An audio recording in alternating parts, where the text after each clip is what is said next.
From a small settlement on the Tiber to the masters of the known world. The Romans achieved this through an indomitable spirit, an incredible ability to adapt enemy technology, and an army that evolved from a citizen militia into the most professional killing machine of antiquity.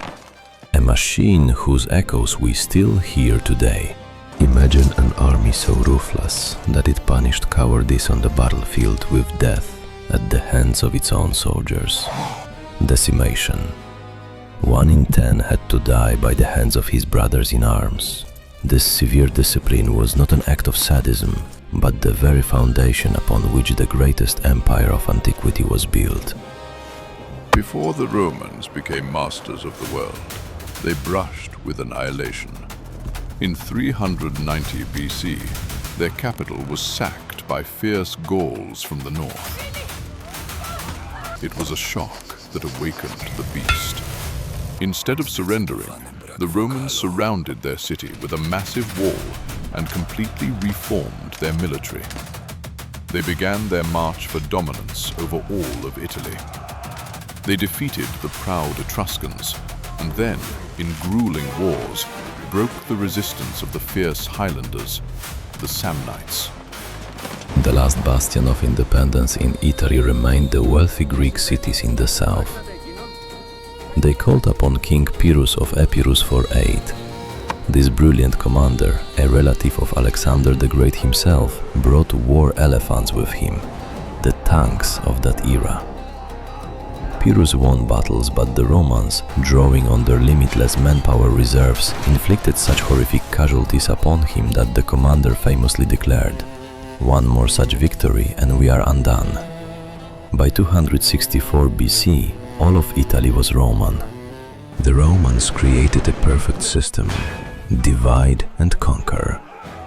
They did not force their laws upon conquered peoples. Instead, they made them allies who were required to provide troops. And the army? It was brilliant in its simplicity. Initially relying on citizens fighting in their own gear, it was organized into flexible maniples, resembling a chessboard. The youngest fought on the front line, followed by the experienced men, and the veterans formed the reserve. Wielding tall shields, deadly javelins, the pilum, and short Spanish swords, they were like an unstoppable steamroller. The conquest of Italy was just the beginning. Their appetite grew. When Rome set its sights on fertile Sicily, Carthage stood in its way, a North African commercial powerhouse ruling the Western Mediterranean. The First Punic War broke out. Rome had a brilliant infantry, Carthage an invincible fleet. So what did Rome do?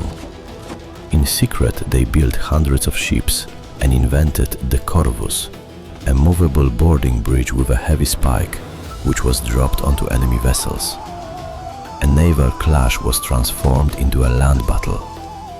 Caught off guard, the Carthaginians lost their fleet, Sicily, Sardinia, and Corsica. Humiliated Carthage sought revenge.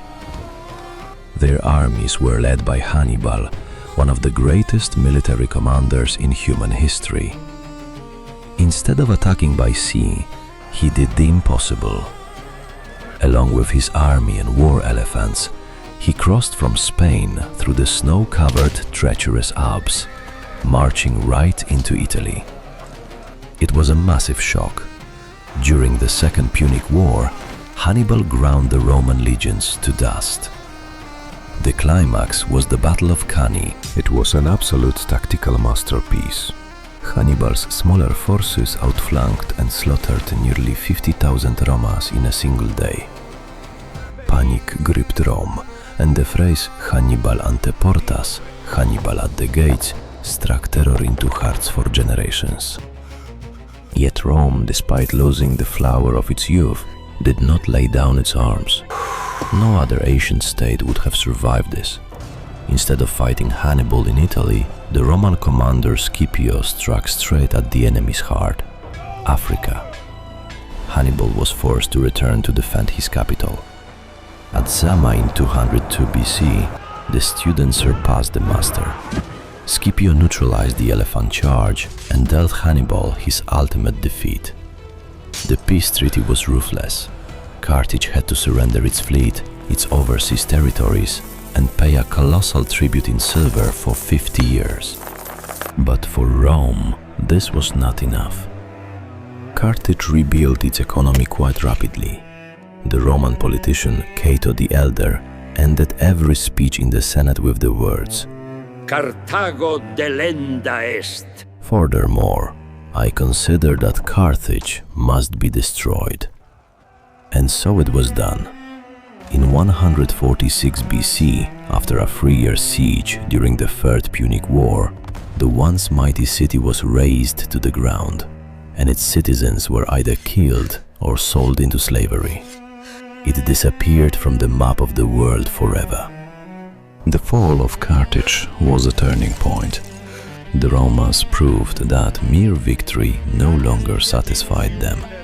They desired the complete physical annihilation of any power that dared to challenge them. The burning African metropolis sent a chilling message to the entire known world. You do not negotiate with the Roman she-wolf. The Republic, forever freed from its greatest nightmare, felt a sense of absolute geopolitical impunity. Vast spoils of war and hundreds of thousands of slaves flooded Italy, permanently altering its economy and social structure. The fear of an external enemy vanished, replaced by a ruthless imperial arrogance and an insatiable hunger for new territories. With a momentum from which there was no escape, the Roman machine surged eastward. They dismantled the Hellenistic monarchies. The once mighty Macedonia fell, and Greece became a de facto Roman province. Unimaginable wealth flowed from the conquered lands: gold, works of art, and masses of slaves. By the end of the 1st century BC, after the annexation of Cleopatra's Egypt, the Mediterranean Sea simply became Rome's internal lake, Mare Nostrum. From a small settlement on the Tiber to the masters of the known world. The Romans achieved this through an indomitable spirit, an incredible ability to adapt enemy technology, and an army that evolved from a citizen militia into the most professional killing machine of antiquity. A machine whose echoes we still hear today